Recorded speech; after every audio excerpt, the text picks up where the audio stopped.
In 2017, the United States experienced nearly 40,000 firearm-related deaths. The United States has more gun-related deaths than any high-income country, which includes countries like China, India, Japan, Germany, and Russia, and more. Today I'll be discussing with you why we should ban assault weapons in the United States. I've acquired my resources through the CDC, the Northwest Florida State College databases, and the American Journal of Medicine.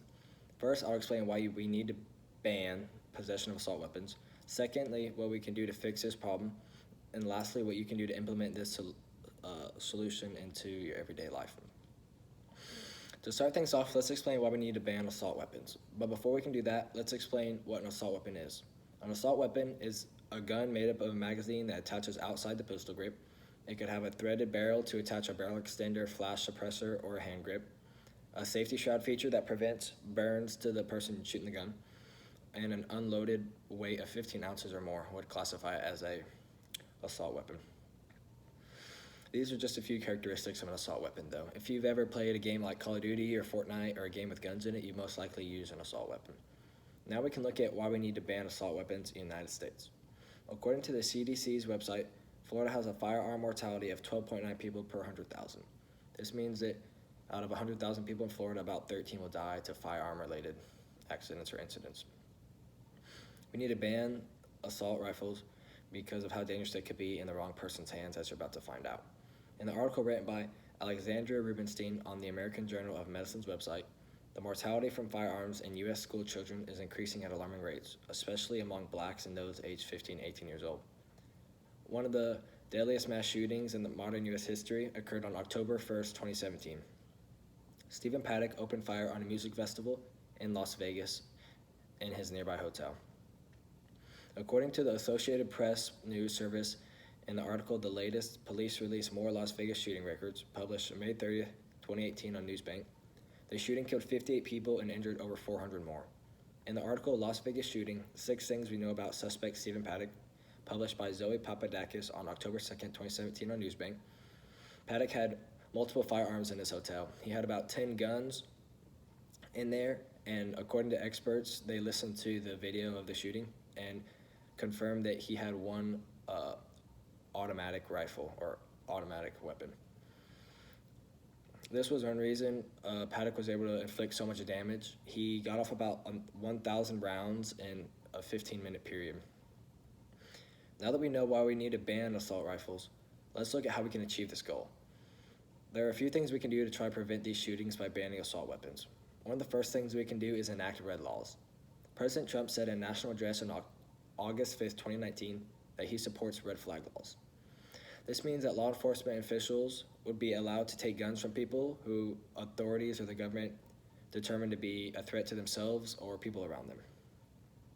This would make a huge impact on mass shootings and school shootings because you always hear about later on about how the person was mentally ill or maybe people seen them doing suspicious things.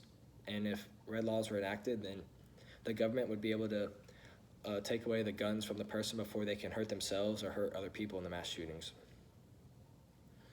Another possible solution would to be strengthen background checks. According to Jacob Pramuk in this article, House passes another bill to strengthen gun background checks on CNBC, published February 28, 2019. The Democratic-controlled House passed 2 gun control bills in February 2019. One would require federal background checks for all gun sales and transfers, and the other would allow a review period of up to 10 days for background checks on firearm purchases. This would be good because it would give the government more time to look into people's background to make sure they are fit to own a gun or buy a gun, and so that they won't hurt themselves or others and end up causing a lot of damage. Lastly, let's look at what you can do to help support these assault weapon bans. There are many things you can do to help, and one of the most important you can do is voice your opinion. Nowadays, everybody has phones, scrolling through Instagram and Snapchat and always on social media, and what you can do is voice your opinion through those platforms and Facebook and get all your friends and family to see your beliefs, and maybe you can persuade them to join with you so that you can help ban these assault weapons. You can also help organize and participate in movements. Students survivors of the Parkland shooting, which is another shooting that happened at a school, have discussed their frustration with inaction on gun control legislation on TV news programs and legislative bodies. In National School Walkout, thousands protest against gun violence in the U.S. in the New York Times published March 14, 2018. Students from the Parkland shooting spread a nationwide school walkout the month after the shooting. Also, people from all around the country, even 200,000 people in Washington, D.C., protest by going out into the streets and stuff like that. You can join in these movements and help bring awareness to these important issues for politicians to see. Additionally, another way you can bring change is by going to the polls. According to Laura Krantz and youth activists Push Gun Control to Forefront of 2020 campaign, published on the Boston Globe July 13, 2019, frustration over gun violence is driving young people to polls in increasing numbers. More than 35% of people from 18 to 29-year-olds voted nationwide in 2018. You can research and find congressmen running in your area who have mirror the same beliefs as you, and you can vote for them so that they can enact the laws into work. As we come to a close, we learn how dangerous guns can be in the wrong hands. Let's not keep it this way. We should ban assault weapons in the United States. They can be alarmingly dangerous with the wrong people. We can fix this by implementing red laws and stricter background checks.